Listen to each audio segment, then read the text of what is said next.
Ventures with Shauna, Stampin' Up! Independent demonstrator here in Moose Jaw, Saskatchewan, Canada.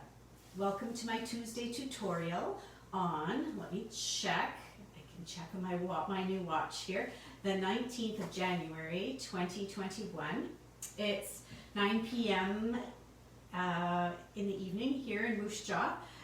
If you're catching it after 9 p.m. on the 19th, then you'll be catching the replay. And I'm just getting linked up here to my iPad so that I might be able to see some comments that are coming through. Oh, I see a few people who have hopped on with us. Hello guys, thanks for joining onto the video tonight. I'm going to be sharing a little bit of an explanation about the difference between gilded leafing, that's this light flaky stuff, and gold embossing powder. There are a few similarities and there are a few differences, so I thought I would share a couple of things that I've learned so far about it from working with it that I can share with you. So I hope everybody's having a great day in there. Give us a shout and say hello. If you're from afar, let us know where you're from. And announcements. I usually have things to tell you kind of what's going on in my world of my Stampin' Up! Business, or in the bigger Stampin' Up! World corporate-wise. Celebration is still on right now, and it's going to go until the end of February, right at this time of year. The last many years, Celebration has gone until the end of March. It's been 3 months long, but this year it's only 2 months long, January and February, but there will be another celebration again in the summer. So just keep that in mind. If you received a celebration brochure and something caught your eye, you do have until the end of February to make your choice from that brochure. My other thing that I was going to mention tonight is that so this video that I'm doing tonight is on my business page, my Stamp Ventures with Shauna business page. But I have a VIP group, and there are some things that I sometimes post or share there that are just unique to that special group. And one of those things that I'm going to be doing is a prized peony card class. And it will be held in 2 parts. The first part will be this Thursday at 2 o'clock in the afternoon. It's my first coffee break stamping with the prized peony set. And then the second class will be next Thursday, 1 week later, again at 2 o'clock in the afternoon, just in time for afternoon coffee break, and 2 more cards with the prized peony stamp set. Some people have ordered the card making packages for the class, and those of you who are out of town, your card making packages have already been shipped out to you, and I hope if they haven't arrived by today, hopefully they will get to you either tomorrow or by Thursday. If not, the video will save on my VIP group, and you'll be able to watch the video once your package does arrive. Those of you who are in town, you can start picking up your packages, and stamp sets, whew, they just arrived today too. So yeah, that's going to be happening Thursday afternoon. And if you weren't sure whether you wanted to join in the class or not, those who are on my VIP page will be able to kind of just check it out while we're doing our cards. And I'm going to be having another coffee break stamping class next month. And again, it will be 2 Thursday afternoons. And next month I'm going to be using the Quite Curvy, I hope I got the name right, the Quite Curvy bundle. So yeah, take a look and see what you think. And the other thing is that if you have the prized peony stamp set and you didn't order a package from me, I have a couple of extra packages here, and you would be able to get one of those card packages after the video if you decide that you'd like to make those cards. First come, first serve. So just thought I'd let you know that that's going to be happening on my VIP page, I guess I should say VIP group, later this week. Another thing you may have noticed is that there are no cards behind me. I finally took down my display of Christmas cards, and I have to put up some of my cards from the new mini catalog and from Celebration. So crossing my fingers that maybe next time I do a video that some of those cards will be up and displayed. The reason why I haven't been putting the cards up right away is that I really want to get to dusting and cleaning that area. You know, once a year, whether it needs it or not, it really needs to be dusted. Really needs to be dusted. Okay, so I think I finished with the announcements here for tonight, and we'll get on with the gilded leafing. I often share my weather report for the day, and today I think the weather report is Alberta Clipper. It seems like we're getting winds that are building up again, and the last time we had an Alberta Clipper, we had a terrible blizzard. This time I'm hoping, I don't know if there's going to be as much snow that comes with the high winds that we get, but the weather is changing. It's bringing a change. It's going to be moving from fairly decent temperatures where you could enjoy and go out for a bit of a walk to like regular Arctic weather for January. So, and I think I'm getting a little bit of a headache too. Sometimes the wind does that as well. Yeah, so I don't know. I'm not sure what to think about these clippers, but anyways, that's what we're dealing with. Okay, so I'm going to tip the camera down and we'll get started with the gilded leafing. Oops. Okay, and here goes the camera. Hold on to your hats. 5, 4, 3, 2, 1, and I've landed. Hello, Elaine, and hello, Linda, and hello. Oh, I saw somebody else's name there too. I'll get my iPad turned around so I can see who else I was meaning to say hello to. Okay. Oh, there we go. I thought for a minute that maybe my video was going sideways.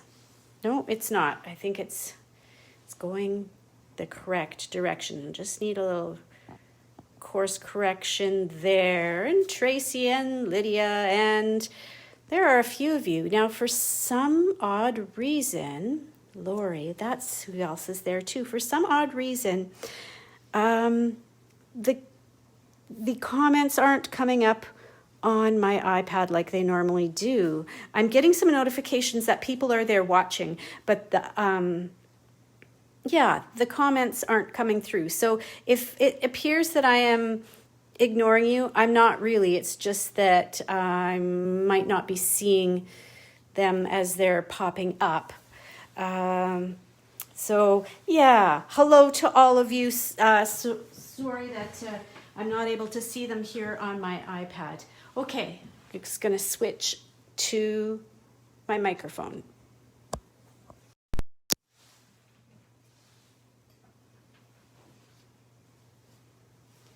I'm going to be using the heat tool tonight, and I'm hoping that having the microphone up and away from the heat tool will be a little bit nicer for you and make it so that it's not quite so noisy. Did you see the Dr. Seuss for dogs? I don't know how well you were able to read that. You'll go on the sidewalk, you'll go on the lawn, you'll go when it's dusk, you'll go when it's dawn. You'll do your business on dirt, grass, and sand, and they'll pick it up with that bag in their hand. Oh, the places you'll go, by Dr. Snoot. That was a fun one. All right, so yesterday for Mystery Card Monday, I had challenged everyone who was able to participate to create a card that was 11 inches long and had several score lines for folds to create these front opening flaps like this. And I told them they had the option to create a band to kind of hold their card shut, and to show off lots of nice, pretty designer papers on this fancy fold card. I loved all the different designer papers that were shown in yesterday's Mystery Card Monday post. If you didn't get a chance to see all the cards, you should scroll back, take a look, because all of them, every single person used a different kind of designer paper. There was the sea themed paper, and oh my goodness, I can't even remember all of them. There were so many different themes in the paper, and it just is a beautiful way to show off our lovely designer paper. And if you didn't get a chance to see what the dimensions are, the dimensions are posted in an even earlier post, but just as a quick review, this is basically the layout to create this fancy fold card here. So it's 11 inches long, 5.5 inches tall, and scored at 1 1/4 inch, 3 3/8 of an inch, 7 5/8 of an inch, 9 3/4 of an inch. And then you can see it folds together like that. And there also are dimensions for the designer series paper. So we cut 4 pieces of 5 1/4 by 1 7/8, and so they are the wider strips. 1, 2, 3, 4. So 4 of those strips, and then 2 of these narrow 1 inch strips, and they went there. And yeah, depending on the designer series paper that people selected, it created all different kinds of wonderful cards. Glenda did a card that was an 80th birthday card. I think that was for her mom. Yeah, and cute cards for even for kids. I'm thinking of this card possibly for my niece. Her birthday is next month in February, and I know she loves pink. So yeah, I think she would like this with the pink butterfly. The stamp set that I used here is a level 2 celebration stamp set. And now I'm looking around to see where did I set that stamp set, and I cannot see it. Interesting. Oh, I think I found it. Here we go. There, it's called A Touch of Ink. You can see the butterfly looks really quite small there, but the images on the cover of the stamp set are quite a bit smaller. They're only 65% of the actual size. So the size of the stamps are a lot bigger, and actually you get 2 sheets of stamps. That's how big the images are in this set. And it is a level 2 celebration set, so you can earn it for free with an order of $120. So I decided I wanted to do the butterfly for my band that went around my fancy fold card, and I wanted to try a little bit with the gilded leafing, because you can use this gilded leafing with stamps. I have already used it. My club ladies got to see this and actually try this out, where we took some of our mono multi liquid glue and we applied it just in different spots on some designer paper. And then we set that paper aside to let the mono multi glue dry completely. You don't want it to stay wet, because when you start pressing the gilded leafing into it, it would just smudge the ink, or sorry, it would smudge the glue all around. So we set it aside and let it dry. But even when this is dry, it's still very, very tacky. It's kind of like a temporary glue. And these flakes of gilded leafing are just so delicate and fine that as soon as they touch that temporary glue, they stick to it. And once we stuck our gilded leafing on there, then we took a cloth or a soft brush, and we brushed away all the excess of the gilded leafing, and the gold parts stuck only where the liquid glue was. But I knew that you could use the gilded leafing with stamps. So I thought the butterfly was a good one to try. actually, I think all of the images in this particular stamp set are good because they've got they've got thicker lines. It's not like super tiny detailed lines. There are a little bit of details in the butterfly. You can maybe see at the tips of the wings, there's maybe a little bit more detailing, but for the most part, it's a bolder line. And so I was hoping that with it being a bolder line, that the gilded leafing would show up quite nicely. And wow, I was really pleased and surprised at how well it did show up. And I'm going to walk you through a couple of the tips that I learned for when you're using the gilded leafing with a stamped image. So I'm going to grab my foam mat to stamp on. And here I've got one of the stitched shapes. It's a stitch circle cut in black. And I thought the black would work really well because that gold would just pop right off, and it sure does. And the ink that you'll need to start with is Versamark ink. And for those of you who have done heat embossing with the different embossing powders, such as this one is the gold embossing powder, you'll know that after you use the Versamark, then you can sprinkle your gold powder on right away and tap off any of the excess gold and heat it, and the heat tool will create the nice shiny gold look to it. You also need the Versamark for the gilded leafing, but the Versamark will not allow the gilded leafing to stick to it all that well. The Versamark is just kind of like, like if you spilled, I don't know, something clear and sort of, I'm trying to think of an example. Like if you spilled soap on something, but it would just eventually kind of dry up and wash away. And so the gilded leafing wouldn't really stick to it. The powder can stick to the Versamark because it's so much finer, and then you heat it so that it causes it to stay there permanently. But you do need the Versamark's ink pad because we're going to use this kind of powder on top of the Versamark, and it's called heat and stick powder, and it is actually a kind of glue. So the Versamark isn't the glue, it's just going to allow the glue to stick where the stamped image is. I hope that made sense, and I should probably just stop talking about it now and show you what, okay. So first of all, I found that you really need to make sure you have a well juiced up Versamark pad, because the very first time I did try this, I don't think I had enough ink in the Versamark pad, and the gilded leafing, well, not the gilded leafing, the heat and stick powder wasn't as thick as it should have been to get the gilded leafing to stick to it. Okay, here we go. Inking that up really well. And this is going to be like a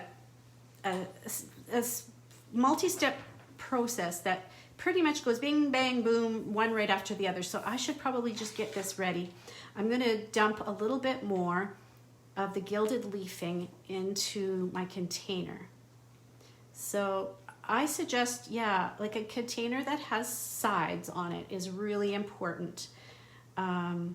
This one's got quite tall sides to it, which I think helps to contain it a little bit. You can see static cling makes it kind of want to go everywhere. It wants to cling to the plastic on the sides, and it sometimes wants to cling to your fingers.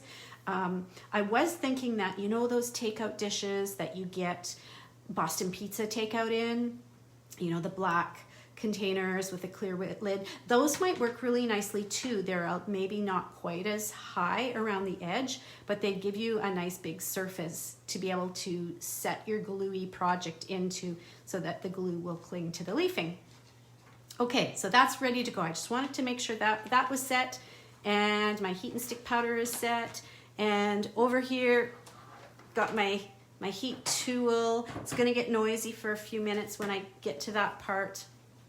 Okay, and you're gonna notice too, when I turn the heat tool on, I'm going to let it heat up for a few seconds before I start pointing it to my cardstock, because I want the heat tool to start melting the heat and stick powder right away. I don't want to have to point at it too long and then get the heat and stick powder like overheated, so that then it actually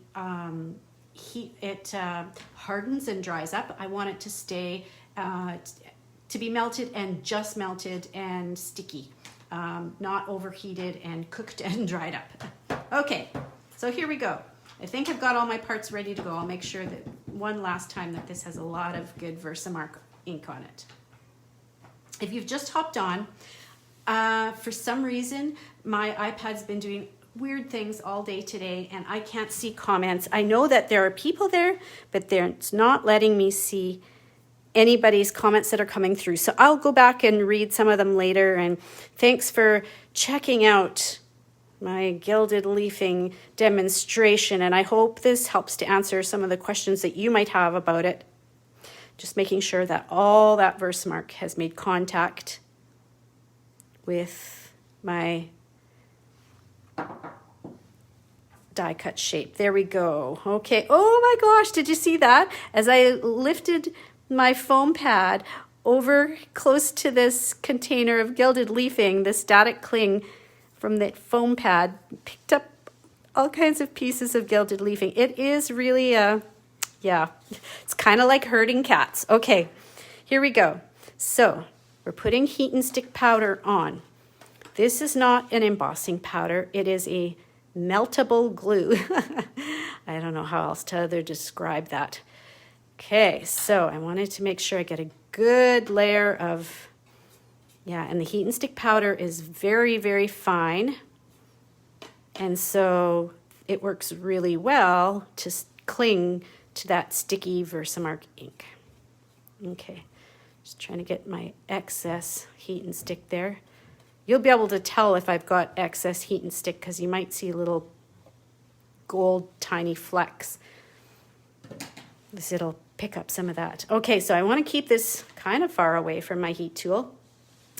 There we go. I'm going to set that right there. And my goal is to get this started heating up. And once it's got some good heat to it, I'll point it down and start melting my heat and stick powder. All right, wish me luck. Here we go.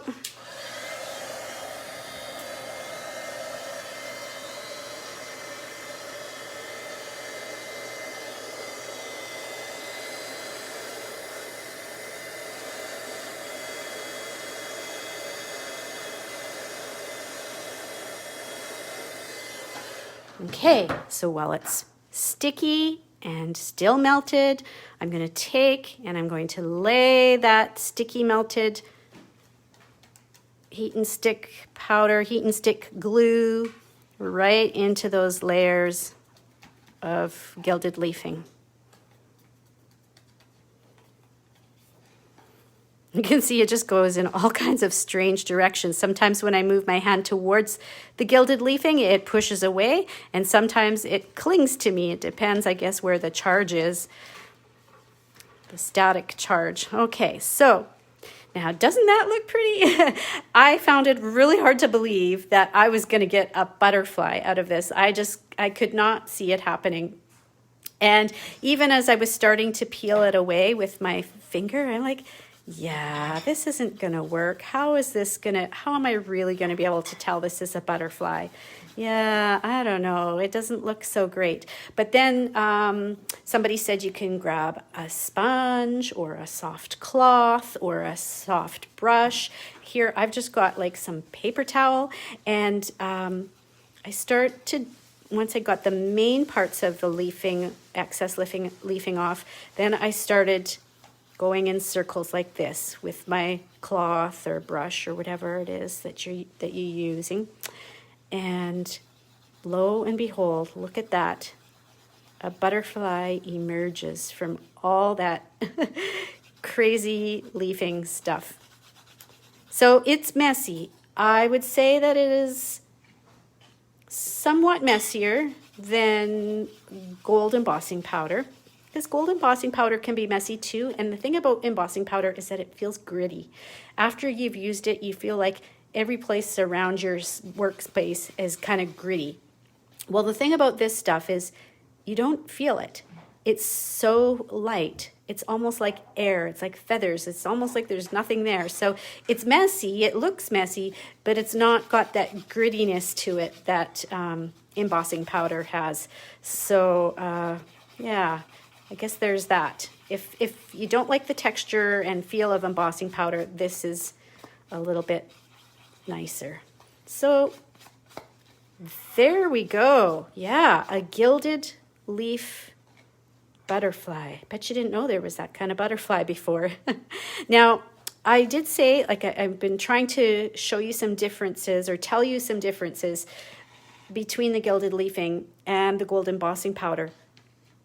And so here is, now if I can find it and reach it, because I'm hooked onto my microphone here. Okay, I have to pick up all the little pieces that are around. And okay, here it is. So I'm going to try and hold these close up to the camera. So in my right hand is the gilded leafing butterfly. In my left hand is the gold embossed butterfly. So exactly the same stamp, but one with the process of gilded leafing and the other with the process of gold embossing powder. And I don't know how well that this will come through to your view or your camera angle.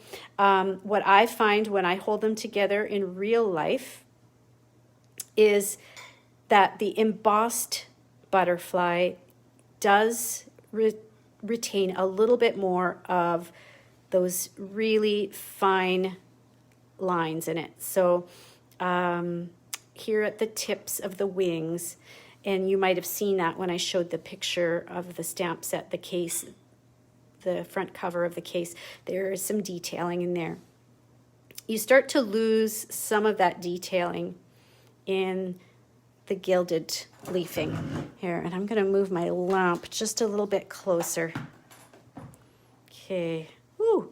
Oh, I can see still there might be, I wonder if I need to brush this a little bit more. It looks a little thick there. Oh, no, I guess not. Oh, that's the other thing you can do is you can take and make sure that your leafing is pressed down onto the adhesive too, whatever kind of adhesive you're using. So yeah, so the embossing powder does preserve a little bit more of the detail.